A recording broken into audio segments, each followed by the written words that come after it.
Voters. I am attorney Alice Legue, and I shall be moderating tonight's program.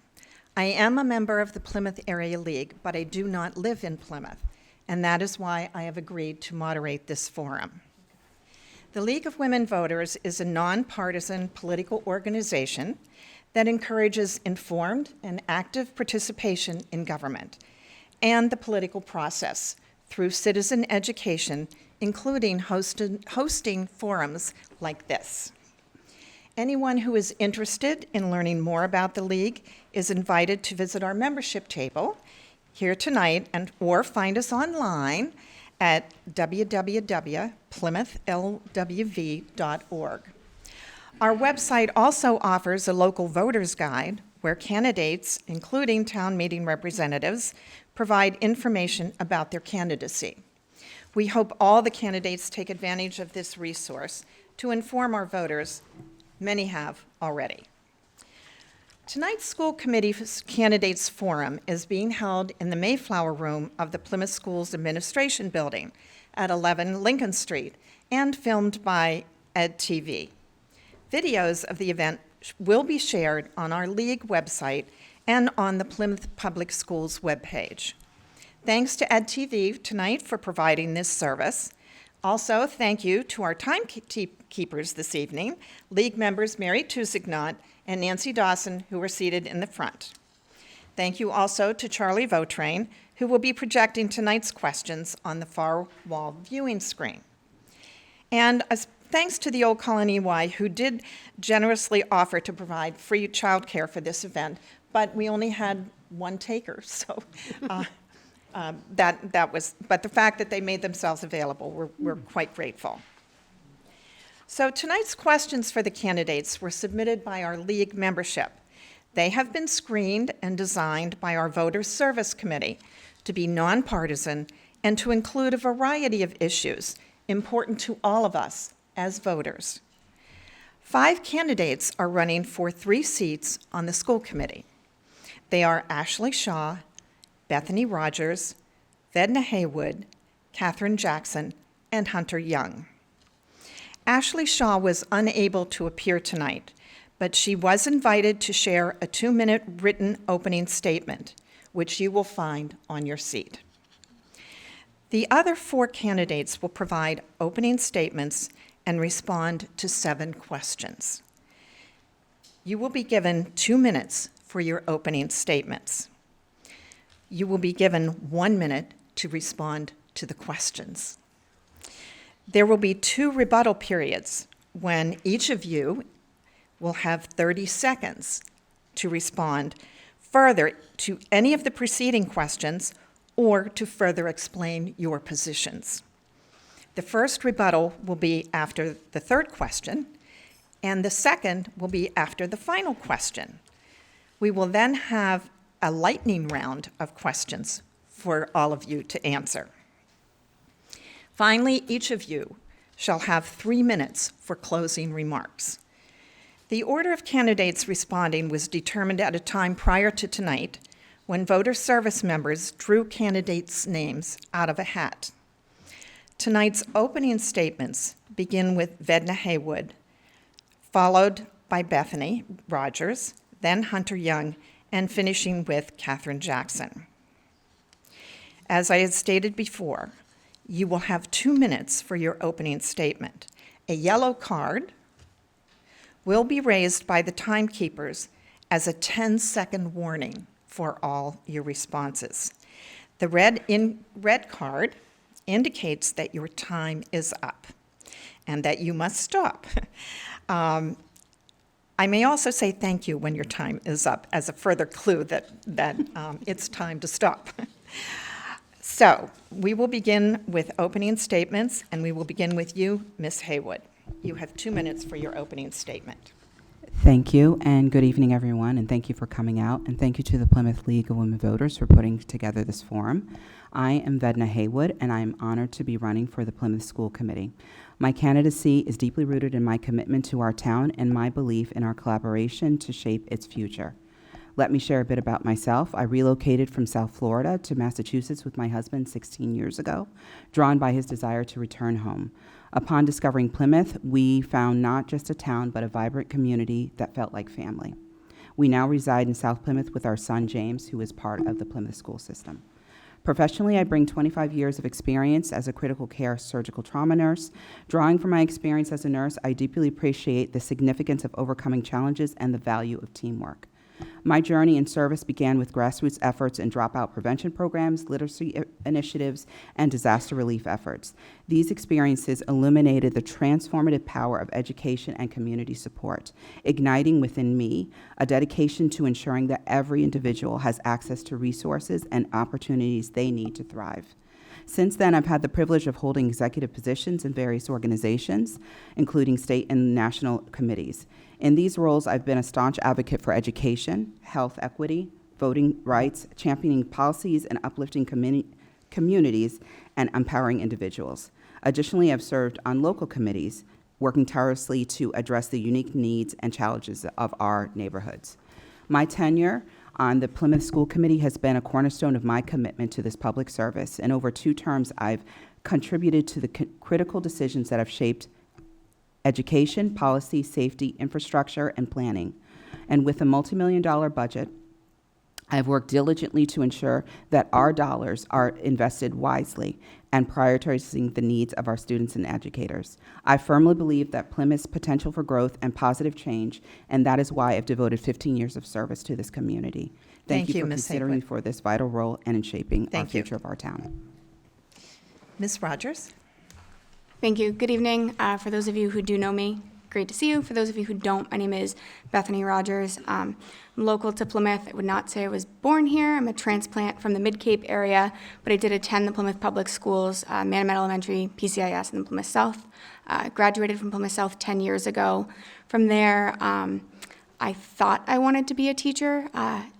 Took one education course in college and realized that that might not be my thing. I went on to receive my bachelor's degree in legal studies and then my JD. So I'm currently an associate attorney at a small firm on Cape Cod.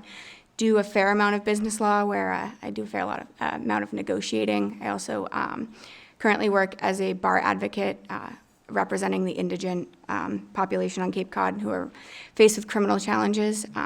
So I think I bring a unique perspective to the school committee in the fact that I don't necessarily have a current vested interest, meaning I don't have children in the schools. I don't have any family members who are teachers. My interest in becoming part of the school committee is really rooted in the fact that I represent a pivotal part of our community, the 25 to 35 year old people who, are we going to stay in Plymouth? Are we going to have families? Are we going to send them to the Plymouth Public Schools? Or are we going to relocate? I have been part of the local government here in Plymouth. I was on the Advisory and Finance Committee. I understand some of the issues that face our town in terms of taxes, in terms of the school budget, in terms of our overall budget. I believe in making critical and deliberate cuts. I understand that we don't want to necessarily change the experience for our students, but being fully aware and cognizant of the fact that we have a money issue before us is something that I take very seriously. Something else I believe firmly in is this process, so I'm open and willing to take any suggestions, questions, or comments, and I thank you for your time tonight. Thank you. Mr. Young? Hello, everyone. Thank you for coming out, and thank you to the League of Women Voters for putting this on tonight. My name is Hunter Young. I'm 18 years old. I'll be 19 by election day if anyone's worried about my age. And obviously I'm running for school committee. I'm running for school committee because I'm passionate about education, and going through the school system during COVID, I think gives me a unique perspective that I can bring to the committee. I know I might not have as much experience as the other candidates, but I will work as hard as I possibly can to make sure I'm up to speed on the issues facing the school system and speak with parents, teachers, and administrators to make the most informed decision. I will show up, be available for contact, and dedicate my time to this position if you choose to elect me. In terms of specific issues, there are a few main ones that I want to focus on, the biggest one being the budget. I know it's extremely important and difficult issues to parents and taxpayers and teachers alike, and as a candidate, I will focus on fiscal responsibility and transparency. I'll make sure there's always a focus on the student as well as the taxpayer when discussing the budget issues. I will always look for ways to save money without impacting the quality of education. A couple examples that I have found to save money, I think, is trying to make the bus routes more efficient and maintaining the equipment that the school department has instead of always buying new equipment. And also, I think teachers are the most important part of education. I think that good teachers are what makes good education. So I would not be for laying off teachers and cutting their salaries. The second main point that I want to focus on is creating well-rounded students.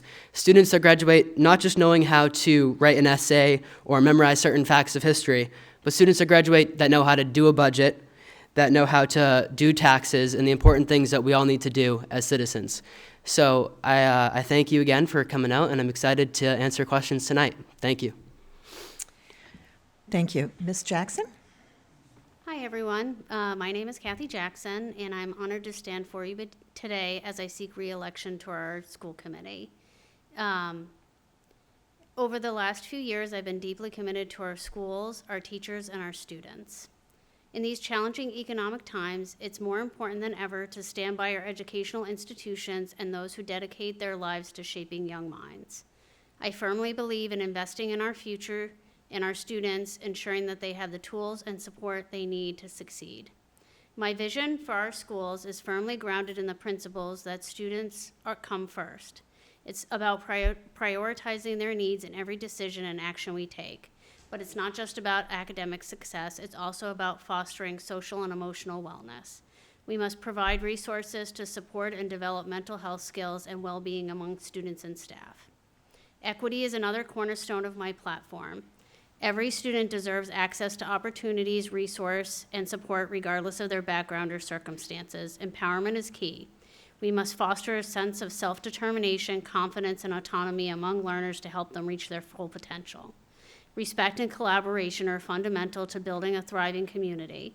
By cultivating, trusting, respectful, and authentic relationships, we can work together to achieve common goals and solve complex problems.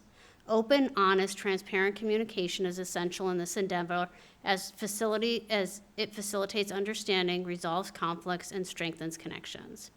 Finally, I'm committed to excellence in all aspects of education and community engagement. We must continue to support our teachers and staff as they have been given so much to support our students. In conclusion, I ask for your vote as we continue this journey together. Let's build a bright future for our students and our community. Thank you. Thank you. We will now go to the question part of our program with questions 1 through 3. Each of you will answer the first 3 questions with 1-minute responses. Again, the order of responding to the questions will rotate between the 4 candidates until closing remarks, which will be the reverse order of opening statements. A reminder that you will get a 10-second warning with the yellow card, and you must complete your response when you see the red card. Question number 1. What skills, knowledge, and experience do you bring to the school committee? We'll begin with you, Ms. Haywood. What skills and knowledge do I bring to the school committee? Well, I bring 25 years of experience in terms of community service and my experience as a nurse, and a track record in leadership in terms of various organizations. My tenure on the school committee has provided me with firsthand experience in shaping educational policies and addressing the needs of our students and educators.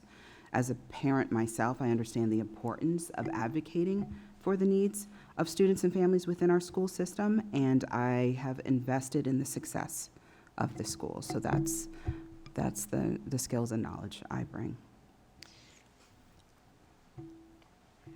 Ms. Rogers? Thank you. I think I bring a few unique skills that people might not always understand. As a lawyer, I am an advocate first. I might not always agree with what my clients want to do. I might not always support that decision, but as an advocate, I have to do what they want. I believe that directly correlates to being elected to any position. My personal views, my personal feelings come second to what my constituents, what the teachers, what the students, what they need and what they want. So I think that that's the first thing that makes me a great candidate. The second thing is the business side of my practice. I have to open the books for businesses a lot. I have to make cuts, to make deliberate cuts, and it's not something that I love to do, but I know how to do it. I think both of those things that I do every day make me a great candidate. I also do have some experience with our town budget, how our operating budget works, how our school budget works in conjunction from being on advisory and finance. So I think both of those make me a quality candidate. Thank you. Mr. Hunter? I think I'm sorry, oh. Mr. Young, I'm sorry. That works. I think the biggest thing for me is having just graduated, I know what it's like to be a student in today's generation, and education has changed a lot since some of the other candidates have been in school, and I'm not, questioning their knowledge or anything, but having that firsthand experience, I think, is good, and especially going through school during COVID, the most difficult time that any student ever had to go through in this country. And I think seeing some of those impacts that had on my mental health, the mental health of my friends, and gaps in education, things that we didn't learn because we were sitting at home, I think that I can bring a unique perspective to those things. So, Thank you. Ms. Jackson? Thank you. So in addition to my several years on the school committee during a time where we've had lots of challenges that have engaged me through seeing many different aspects of our school system, I also have worked in the accounting and finance area for 15 years before starting my own business. That's given me a unique perspective as far as the financial aspect, which is a big part of what we do as a school committee, the budget. Also in running my own business and in being in community service, I have learned a lot about leadership. And I have also learned a lot about communication, about initiative, and about pushing things forward and standing for what you believe in. Thank you. Question number 2. Most prospective school committee members have an area in which they are particularly interested and for which they have ideas for improvement. What is yours, and how would you address it? And we'll begin with you, Ms. Rogers. Thank you. I think one of the areas that I am particularly interested in is our transportation. I understand that we talk about it being a fixed cost. I believe firmly in the fact that certain fixed costs with a little bit of creativity can be addressed. And I think really just addressing those things. So I'm going to use Bartlett Road as an example. I've talked about this a lot. It comes back to the school committee and the schools that transportation is so expensive. If you look at Bartlett Road, now the town is fixing the bridge on Bartlett Road. But for years, we had 2 buses servicing either end of Bartlett Road because buses couldn't go over that bridge. So I think it's less about a fixed cost and more about how can we be more proactive? How can we put the onus back on the town to help the schools to better transportation? So now that the town is fixing that bridge, maybe we won't be running 8 buses on Bartlett Road, which can help that fixed cost. Thank you. Mr. Young? Yeah, I think for me the biggest reason is that second point that I made in creating well-rounded students, and that the school system is open to kids going a bunch of different routes. I will say one thing that I went through in school was that we had a guidance counselor come in, and we were told about how much you make if you go to college and how much you'll make if you don't go to college. And I think that was a very misguided thing to do, because especially having the tech schools that we have in Plymouth, there are a bunch of kids that I know that would have, wanted to go down that route, but instead they chose college. I'm not blaming it all on that one lady, but I think we need to create a culture that is more accepting to other avenues. And I think also, in terms of the doing taxes and budgeting thing, I had a 1 half semester class that we went through that, and I think that is just not enough, and I think we need to focus on those things more. So, Thank you. Ms. Jackson? Overall, I think the schools are doing a fantastic job, and I think it's been a very challenging time. One thing that I would like to work on is fostering more of a sense of collaboration with the town as far as when it comes to the budget, being able to, we're currently looking at starting a budget subcommittee, but taking a look at things together so that we can foster the idea of being more proactive as things come up, instead of having our budget be addressed towards the middle of the year and then have to debate those issues and provide explanations for things, when I think if we were working together under one umbrella, we might be able to address some of those problems and initiatives before they come to that point. Thank you. Ms. Haywood? The areas I have particular interest in are student success and achievement, making sure that we're prioritizing student success and ensuring that teachers have resources and support and professional development opportunities. Also, the community transparency piece and community engagement. I think we need to increase our ways or avenues to have the community involved in some of the decision-making that we are doing. Identifying specific stakeholders, informing them preemptively as opposed to when things are happening. The safety and security of our students, that's another area that I'm interested in as well. And then currently with our budget issues, the teacher recruitment and retention. So these are the areas that I think need improvement. Thank you. Question number 3. What is one major issue that is impacting the school system, and what is one significant strength that you see in the school system? And we will begin with you, Mr. Young. I think I'll answer it backwards. The biggest strength I see in our school system is the teachers. Going through the schools, I had great experiences with the teachers, and I think we need to find more ways to make them feel valued, and that we have a risk of losing teachers to other districts because of money and different things, and I think we need to find ways other than just money to make those teachers who are doing a great job feel appreciated. And another major issue that I'll bring up again is I think there's been a lot of gap in education since COVID, and I think that it's easy to focus on 1 year versus 1 year versus 1 year, but this impacted a lot of kids. And I think that that's one thing that is an issue, and that we should focus on ways to close that gap that was lost during COVID. So, Ms. Jackson? Thank you.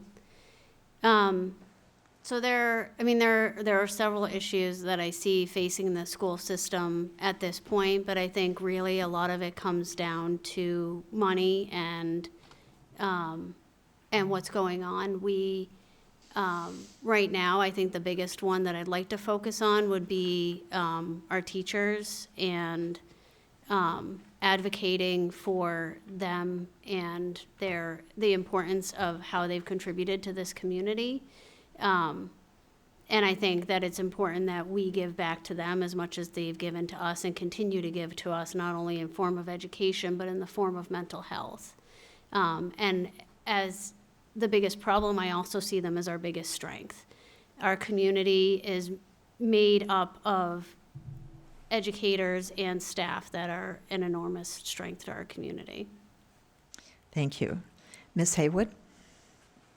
So one of the major issues that is impacting our school system is, I think, our long-term planning as it relates to our budget, and just this consensus building is one of the major issues that impact our system.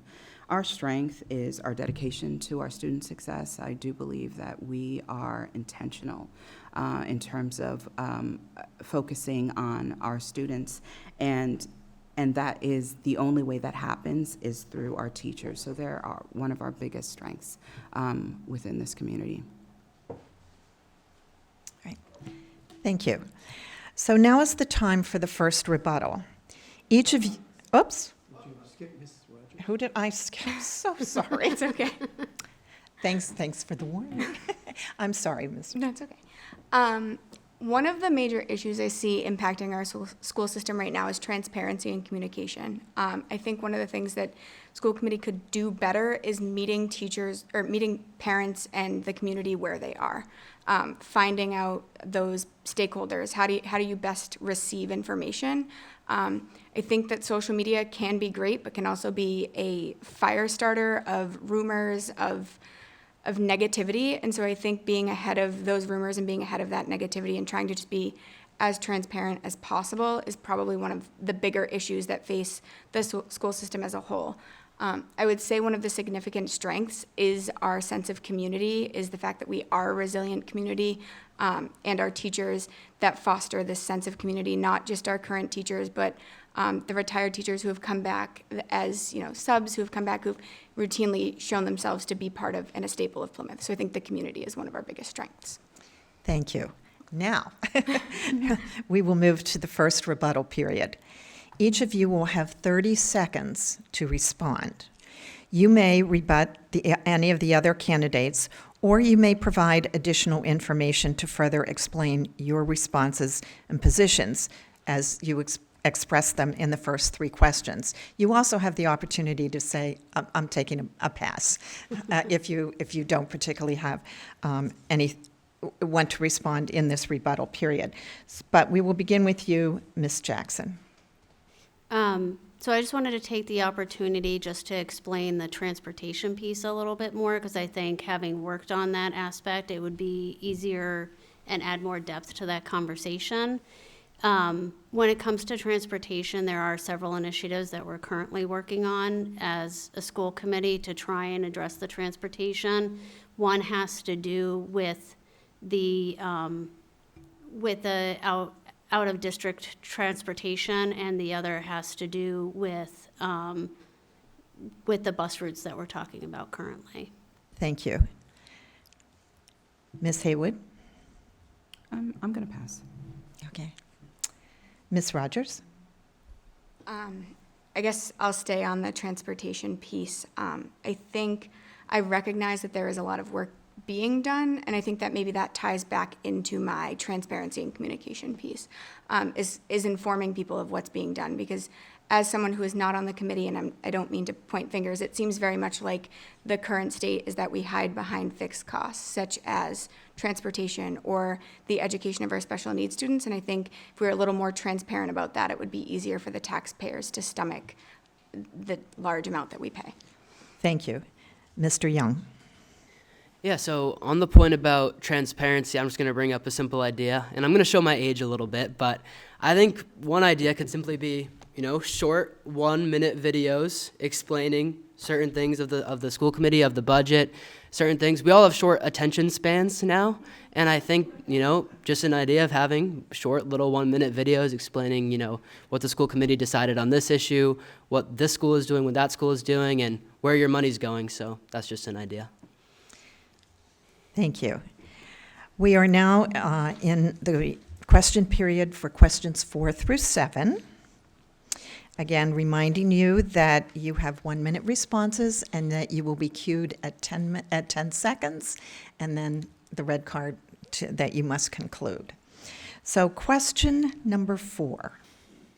What aspect of the budget would you direct the school administration to focus on? And we'll begin with you, Ms. Haywood. Aspect of the budget.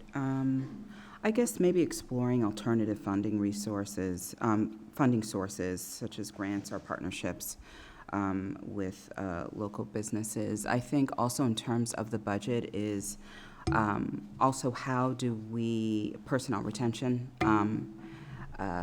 is another aspect of the budget, and how can we somehow balance the needs of the school with the wants of the taxpayer. So, Okay, thank you. Ms. Rogers? The area that I would like to see school administration focus on is maybe those areas where the town is funding something that the school is also funding. And by that, I am specifically talking about middle school sports. I played middle school sports in middle school. I'm not asking to cut them, But I think there's opportunity there to say, well, we do offer it at the town level, or maybe you're going to play up on the freshman team, things of that nature, or programs that aren't as active. And when I say that is like, if there's only a few kids, like, is there another way that we can subsidize that program in order to make that cut? And not looking to change the experience for students. I would like to keep those programs available, but unfortunately, if it's between laying off teachers and having 30 kids in a classroom, or offering a sport that might be offered by the town, we might have to go that route. And that's what I'm saying when I say deliberate cuts. I mean, really taking stock in what we're spending our money on. Thank you. Mr. Young? Yeah, I think one big way is finding ways that we're being a bit wasteful. Don't ask me how I know this, but I know that there's certain things where students get equipment that was paid for and they don't bring it back. That's just one simple thing that I think, cutting at the edges. The budget is really tough. There's not that much room to change, but I would say if we can cut a little bit here, get a piece of equipment back here, maybe we won't have to spend money on it the next year. And I think another thing too is, looking at the budget, I've realized that some of the equipment that has been bought, and I'm not sure exactly why, but they're buying it brand new, and it's very expensive to buy like a truck or something like that, brand new. And if maybe we could look at ways where we can try to maintain these things and fix them and or buy used, and I think that would be another way to save a little bit of money. So, Thank you. Ms. Jackson? Thank you. So I think the area of the budget that I would like to focus on is looking at collaboration. I think as things come up, if we are, like in the essence of negotiations, if we are looking at things several years down the line, maybe as Ms. Haywood said, we could be looking for a grant for something, we could be looking for a community partner, we could be looking for other creative ways to fund things so that we are thinking ahead instead of reacting to things as they present themselves. As in the era of transparency, we needed to not put a number on negotiations with our teachers, but maybe if we could see the problem coming, we could alleviate it by applying for certain things ahead of time. Thank you. Question number 5. What are your thoughts on our school district's programs for special education students, English language learners, and gifted students? And we'll begin with you, Ms. Rogers. I will be 100% candid because I don't ever believe in not. I would be lying boldly if I said I know a whole lot about this situation, about what our district currently does. My limited knowledge is from my sister who has a niece in the school. That's really what my knowledge is. So I'm not going to sit here and pretend that I know much about it. What I will say is that I firmly believe in special education and ESL. I don't believe that education is one size fits all, and I think that it's a spectrum. So I can't speak much more to that, and I'm going to be completely honest about it. I will learn as I go, and I'm happy for people to point me in the right direction of where I might learn more about it. One of the things I do think that I know a bit about from my personal life is 504s and IEPs and the legal standards behind those. So I know a bit about that, but in terms of what Plymouth is specifically doing, I unfortunately cannot speak directly to that. So, Thank you. Mr. Young? I'm with Bethany a bit on that. I'm not sure about the exact state of it. One thing I will say is that I think it's unfortunate that a lot of these things are unfunded mandates, that we don't get as much money from the state in terms of, forcing these things to adequately take care of the students in our district. So I think that is one thing that I do know, and it would be good to find more ways that we can get the state to kick back some money, although with the way the budget is at the state level, it's going to be difficult. So that's what I got. Thank you. Ms. Jackson? Thank you. So as far as the special education and the ESL students, I would say special education is a very big topic when it comes to conversation. Plymouth has a really good special education program, but we are still in need of making strides. So we're at a better point than some other districts, but we're still working on it. And I would say the same thing with English language learners and gifted students, that there's always room for improvement. Do think that these different programs bring a different breadth and depth to our community, both the English language learners and our special education students, that we want to have in order to have a well-rounded, successful community. Thank you. Ms. Haywood? So my thoughts are, the district is working to address the needs of the ESL students as well as the special education students. There's always room for improvement. We're still doing the assessment and identification of those needs as we continue to increase the amount of students that we have, especially with the ELL students. I think by the implementation of like culturally relevant curriculum within our schools, the attempts to ensure that the district has qualified and trained staff within these respective areas, it's still continues to be a work in progress. I think that we also need to continue to reach out to our community to see where it is that we can strengthen, how we can strengthen, but we're attempting. We're attempting to do. Thank you. Question number 6. What is the role of schools in teaching children about topics such as sex education, cyber safety, AIDS, wellness, and bullying? And we will begin with you, Mr. Young. I think the schools should give a very basic understanding of these things, but I think we need to acknowledge the fact that certain things are up to the parents, and certain issues only parents can fix. And that's one of the things I believe, that education fundamentally starts with the family. So I think we need to find more ways to make the family more involved, encouraging families to focus on these issues, because these are huge issues. And I think that it would best be left in the hands of the parents generally. So. Thank you. Ms. Jackson? I think the schools do a great job in trying to address some of these issues. Unfortunately, I would say that often people don't know how to address these issues at home, or there are some homes where they're addressed and there's some homes where they're not, and that the school is sort of an umbrella to that. I would also offer that that parents are sent messages home and they're able to opt their children out of these programs if they want to.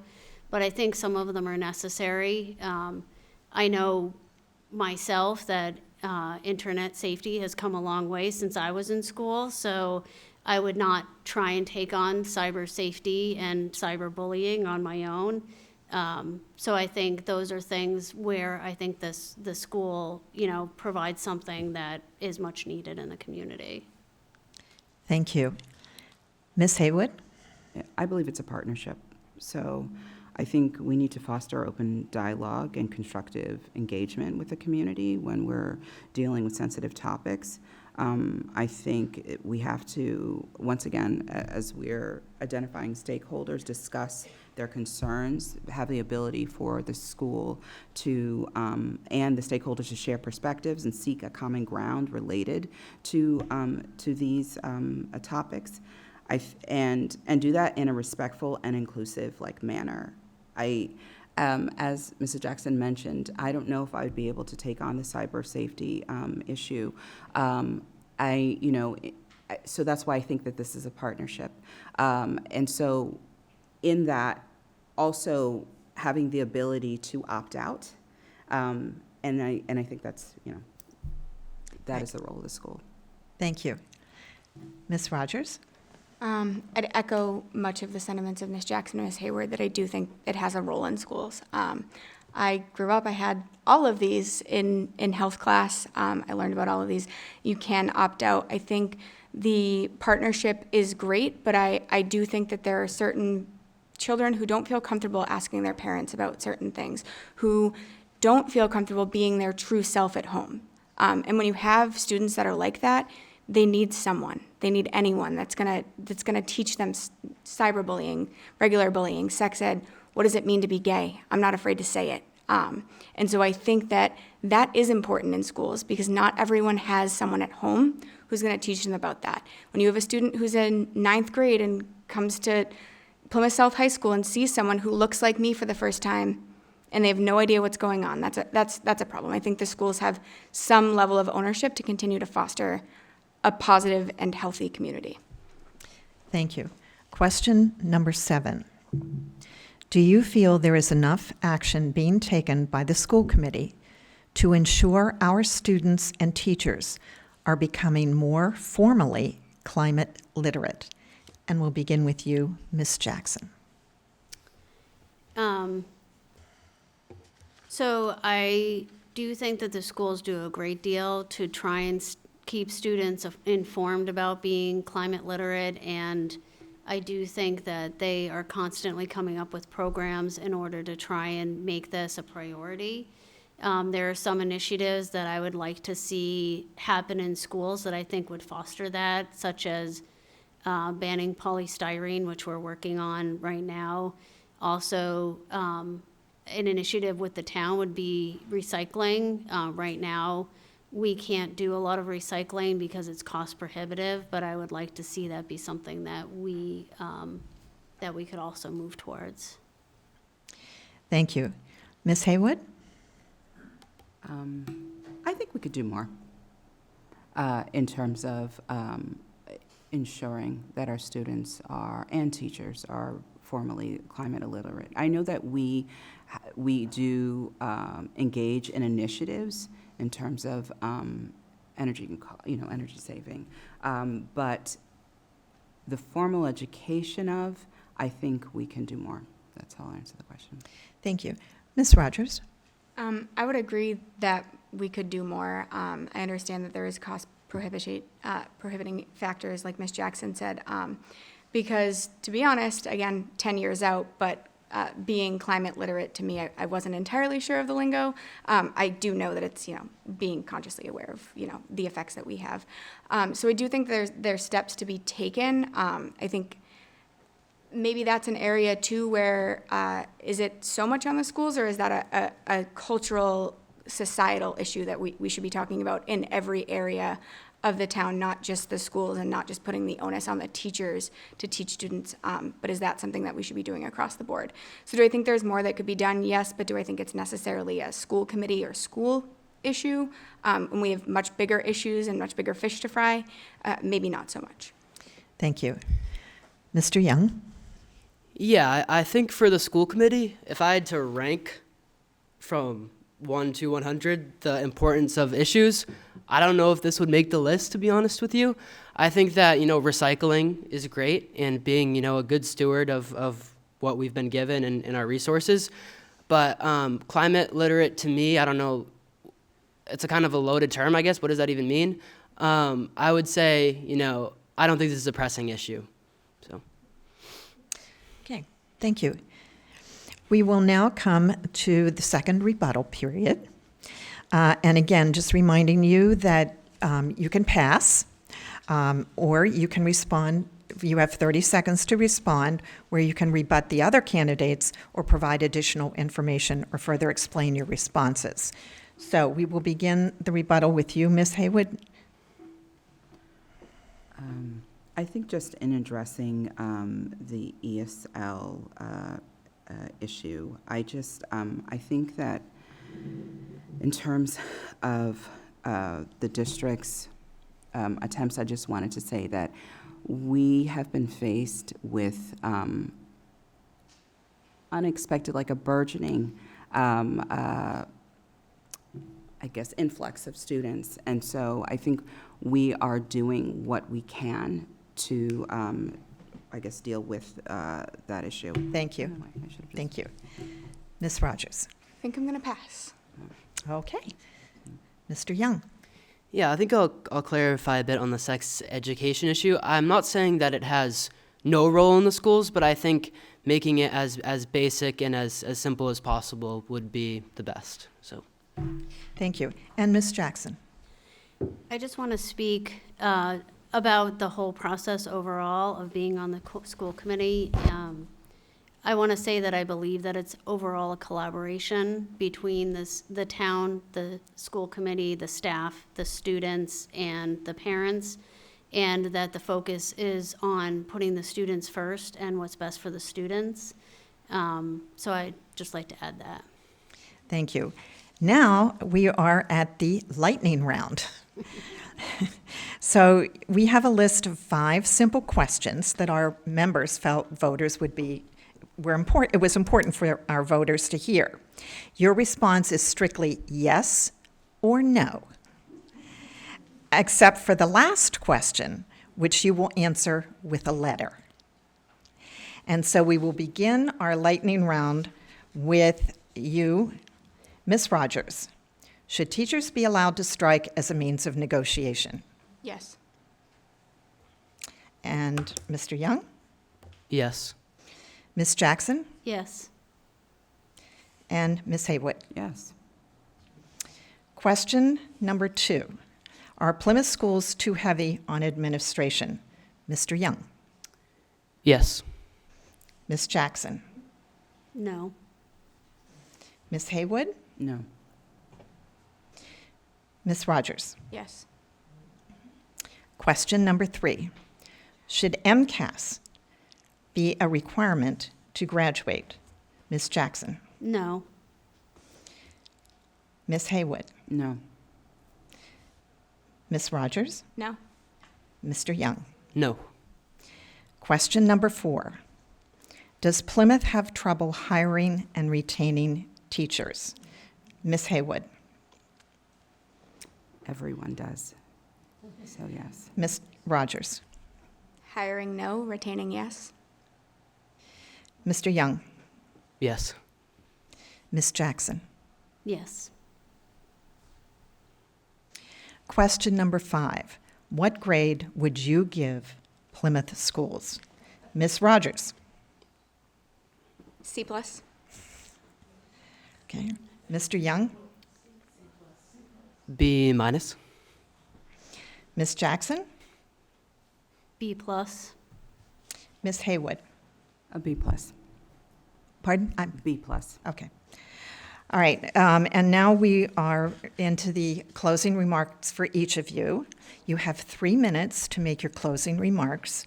You will be notified again when you are 10 seconds away from ending, and we will be doing it in the reverse order in which we did the opening statements. So we will begin with you, Ms. Jackson. Thank you, and thank you to the League for hosting this tonight. As I stand before you here reflecting on our shared values and aspirations for our schools, I am reminded of the journey we have undertaken together. I've had the privilege of serving the Plymouth School Committee, and it has been an honor to work alongside dedicated educators, passionate parents, and most importantly, our resilient students. In these turbulent times, our commitment to supporting our schools and teachers have never wavered. We have weathered economic challenges and embraced change, and have always held steadfastly to the belief in investing to the future of our students is paramount. As I seek re-election, I want to reaffirm my unwavering dedication to our student-centered principles and to our teachers and staff. We must continue to prioritize the needs of our students in every decision we make, and their well-being, both academically and emotionally, remains at the forefront of our mission.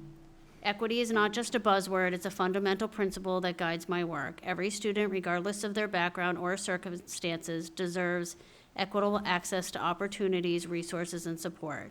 Empowerment lies at the heart of this vision, empowering students to chart their own paths and realize their full potential.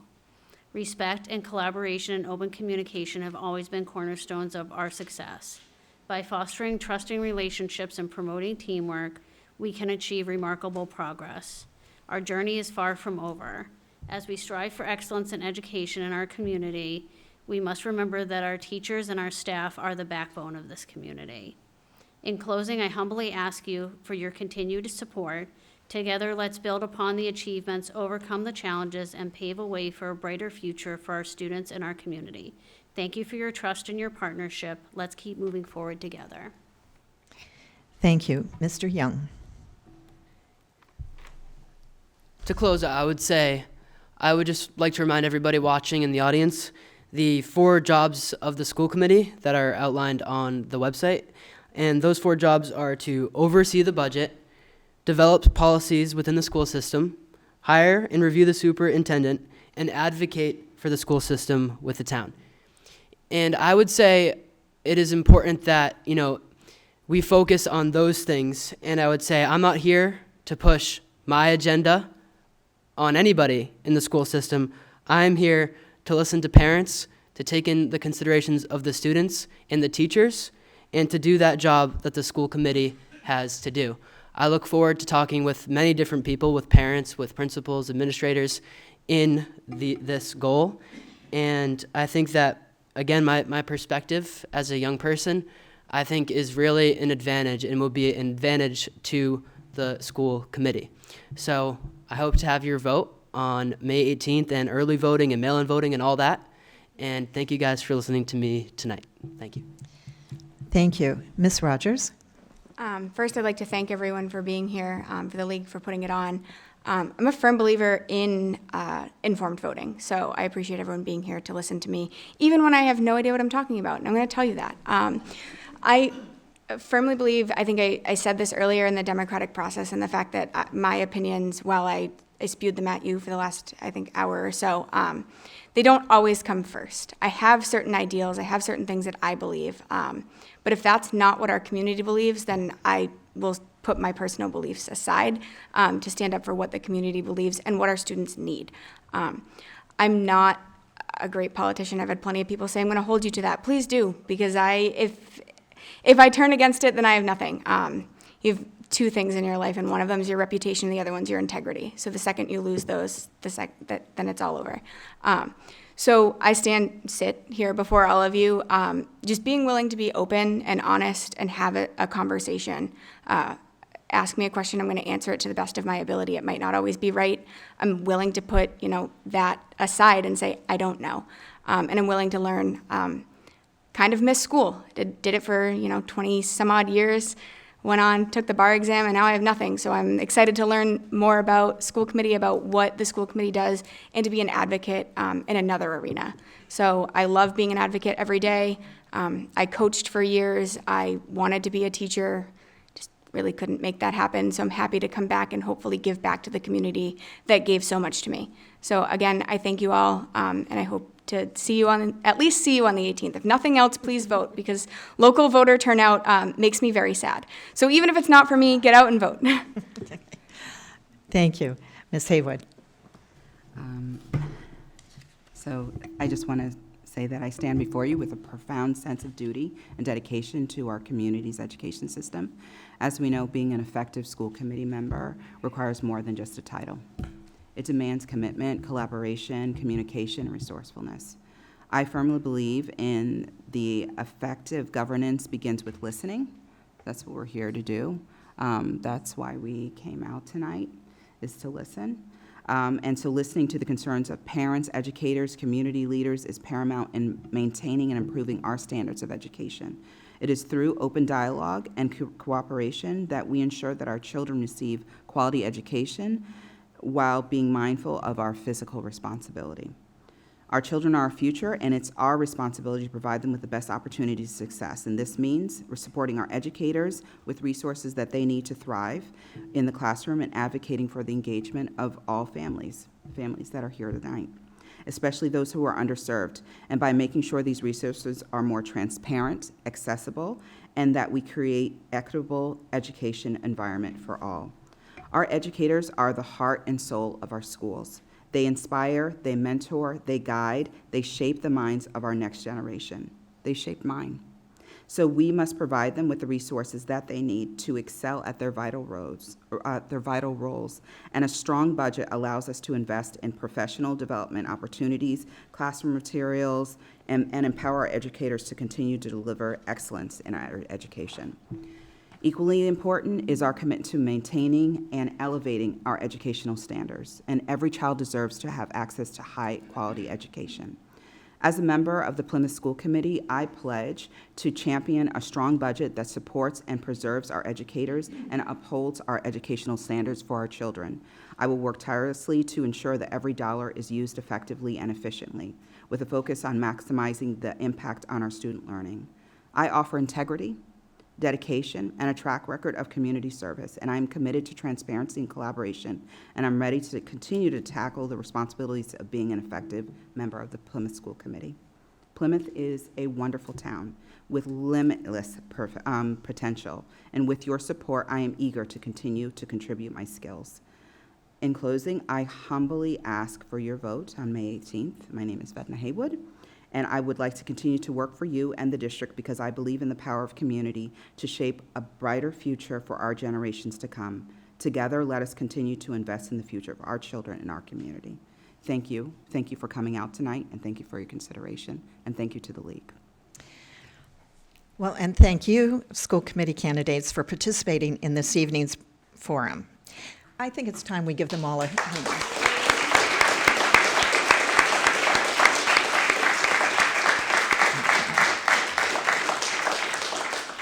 We also want to thank our live audience tonight. I know it was important for the candidates to have people to see here and to support their mission of being here.